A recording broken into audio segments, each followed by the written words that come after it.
Life is serious. We call it life or death. Somebody asked me one time if I had a good description of life. I said, yes, I think I've got a good one.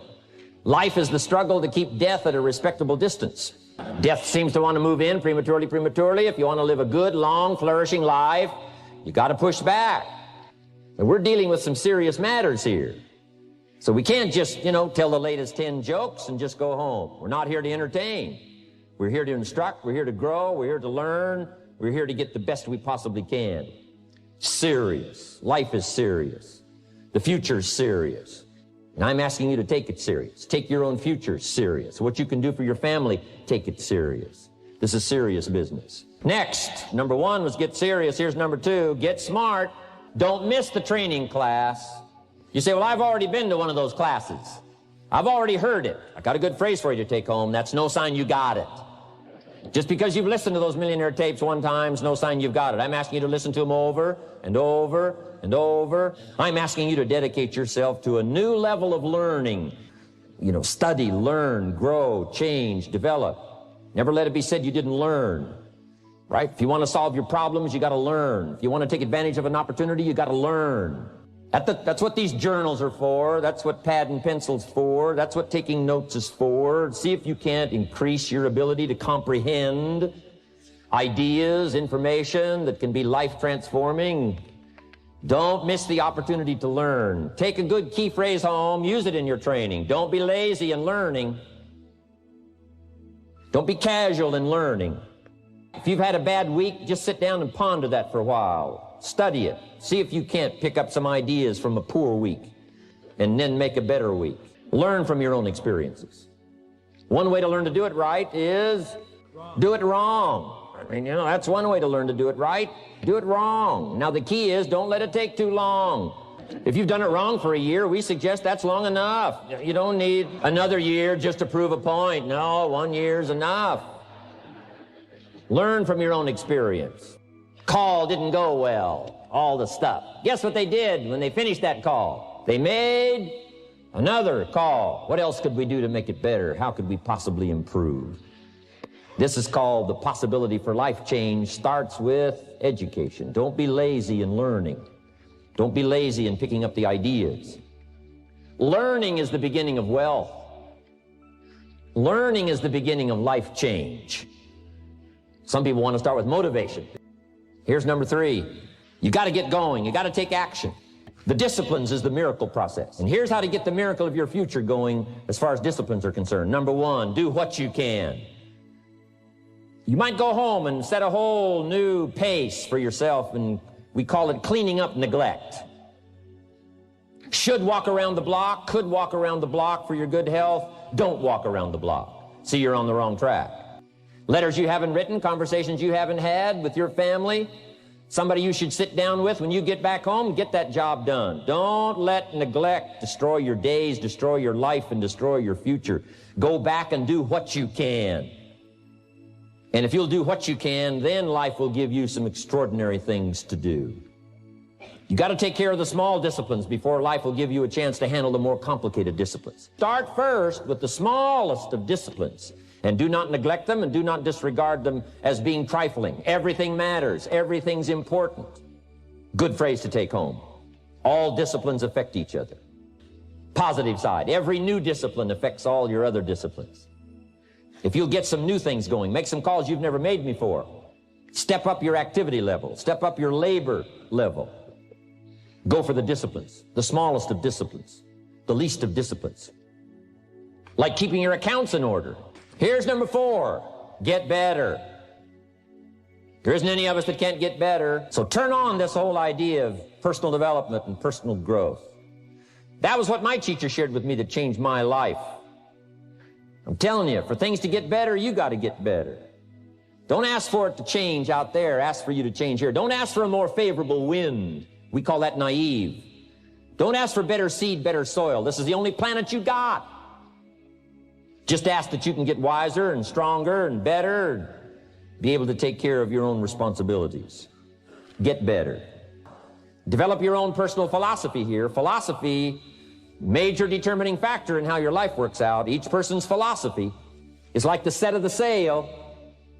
The same wind blows on us all. The difference in where we arrive at the end of the week, at the end of the month, at the end of the year is not the wind that blows, but what's going to make the major difference? Each person's personal philosophy that sets a better sail, sets a better sail. So don't ask for a more favorable wind. That's like wishing something that's not going to occur. Don't ask for better seed and soil. All you got's what's available. Don't curse what you got. On this planet, all we got's the seed that's here, the soil that's here, the miracle of life that's here, the opportunity that's here, the seasons that are here. That's all we got. Wherever you've come from in your country, the economy you got, that's all you got. The key is to set a better sail and turn what you've got into the miracle of your future. Don't wish it was easier. Wish you were better. Don't wish for less problems. Wish for more skills. And that's the reason for coming here, spending a couple of days of intense effort, taking notes, rolling up your sleeves, going to work, commit yourself to learning so that you can get smarter for the days ahead. If you feel that you're a little bit stalled, wherever you are in your progress, I'm asking you to correct that. I'm asking you to see if you can't possibly be on a more accelerated track toward your possibilities and your full development. Here's what life is all about: to become all that we can possibly be. The full development of all of your potential, that's number one. Number two is the wise use of all of your resources. That's what life is all about. You know, I should have done a lot of things, but I haven't. You know, I got distracted, and all of us, you know, have these challenges. But what could I become? Being all that you can be, and not let habits drag you down. Not let things, you know, sidetrack you from the full development of what you have the capable of being. What all could your heart encompass if you really had the chance and you really had the disciplines and really got to it? What could you really become? What could you earn? How healthy could you really be? How many books could you write? How many poems could you write? If you could do better, should you? That's not a bad question. In the time allotted to labor, in the time given to economics, care for family, success, achievement, productivity, the creation of value, the development of skills and creativity, if you could do better, should you? I think that one of the greatest satisfactions of living life to the fullest is doing the best you can with whatever you have. So here's one of the key questions of the evening. Starting tomorrow, what are you going to do that'll make a change in your life's direction? Good question. What are you going to do starting tomorrow that'll make a difference? Now, see, if you don't do something starting tomorrow that'll make a difference, guess what? It's gonna be the same. When I finally discovered that the government wasn't my problem, and that prices weren't my problem, and that it wasn't the company, and it wasn't company policy, and it wasn't my negative relatives, and it wasn't the weather, and it wasn't the economy, and it wasn't the community, when I finally discovered it was me, we call that trauma. Now, after I had passed through the trauma of discovering that it was me and not all the other things I'd blamed all those years, when I finally went through the trauma, now suddenly it dawned on me, hey, if it's me, I can do something about that right away. And then I started getting excited after my trauma had passed. The only change that is really going to dramatically affect your life is you. What a revelation. But once you find out it's you, that's something you can go to work on this very day. You can start to make a new stretch today. You can start reading some new books today. You can sign up for some new classes today. You can start engaging in constructive thinking today. You can make some life-changing decisions today. See, you don't ever have to be the same again after this evening, only by choice. And I found out that the same things can happen to two different people. One gets rich and one stays poor. Why is that? It's because it's not what happens, but rather it's what you do that changes everything. Learn how to handle the seasons better. Let's go through them. Number one, learn how to handle the winters. There's all kinds of winters. The winter when you can't figure it out, the winter when it all goes wrong, the winters of your life. Social winters, political winters that we're going through around the world. Okay? Economic winters that a lot of people are experiencing these days. Personal winters when your heart is smashed in 1,000 pieces and the nights are unusually long. It is simply called winter time. But here's what you've got to do in your own personal development, your own personal growth, and that is just get better at handling the winters. You can't change the winter. You can't change the seasons, but you can change yourself. You say, well, what can I do about the upcoming winters of my life, the challenges that I know I'm going to face? Here's what you can do. You can get wiser and stronger and better. Just make a list of that trio of words. Wiser, stronger, and better. Go home smarter than you came. Go home with more ideas than you came with. Next, get stronger. You can develop the muscle. You can develop the courage muscle. You can develop the inspiration muscle. You can develop the dedication muscle. You can get stronger. There isn't anybody here that can't get stronger. Next time we see you, may not even recognize you, how strong you're going to be able to become in language, in style, in personality, the ability to cope, the ability to handle with anything that happens, no matter what happens. And the third one is get better. We can all get better. I've gotten better. First talk I gave, I stood up, my mind sat back down. But here's the secret to my success. I stood up and did it again. I stood up and I did it again. And I did it again, and I did it again all those many years ago. I did it when I was scared, and I did it when I didn't want to, and I did it when I was ill. And I did it when it didn't work well, and I did it when they didn't appreciate it, and I didn't a lot of times when I didn't know much what I was doing. I just did it anyway. And now all these years later, I'm asked to walk on this stage with the greatest introduction I've ever had, greatest response and welcome I've ever had, the greatest opportunity I've ever had to touch this many lives with a mixture of words and heart and soul. I got better. I got better day by day and week by week and month by month, and I'm asking you to do the same thing until you can develop a long arm and a long reach, until you can develop influence that won't quit. Touch people next year you couldn't touch this year. Touch people now you couldn't touch before. Conduct a meeting now you couldn't conduct before. Heart and soul now mixed in there that wasn't theirs, missing before. I'm asking all of you to get better in spite of the winters, in spite of the downturn, the money downturn, the social downturn, the personal downturn, whatever it is. Just get stronger. Get better. The key is not to wish for a better winter. The key is to wish for more strength, more wisdom, more courage, get better, get wiser, get stronger.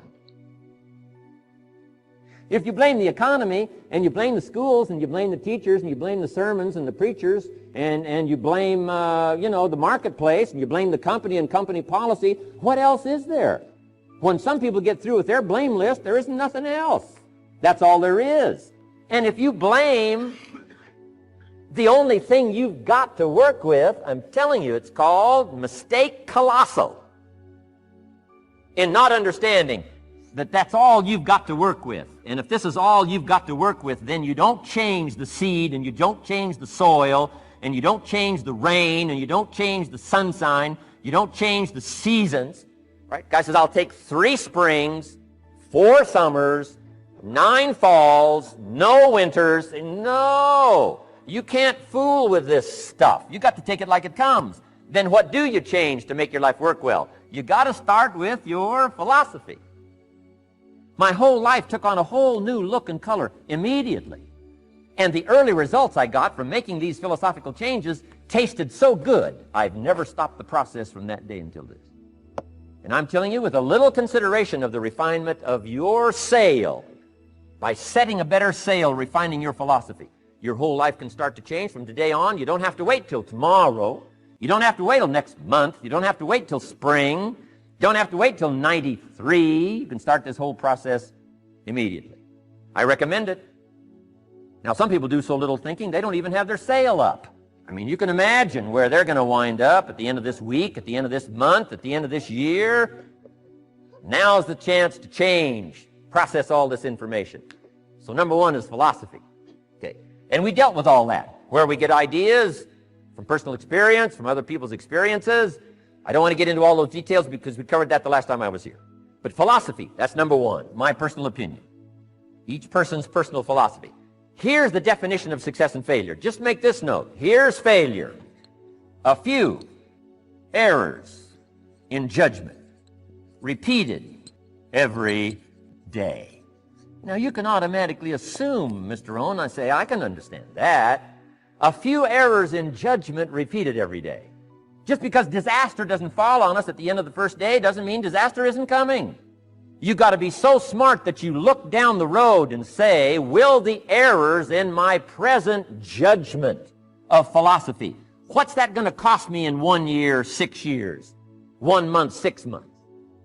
I'm telling you the money cost and the health cost and the success cost is too gigantic if you'll look down the road a little ways and say, are there errors in my current judgment like an apple versus a Hershey bar? Is that just a good illustration of some of the rest of my errors in judgment? If it is, that's where I found myself at age 25.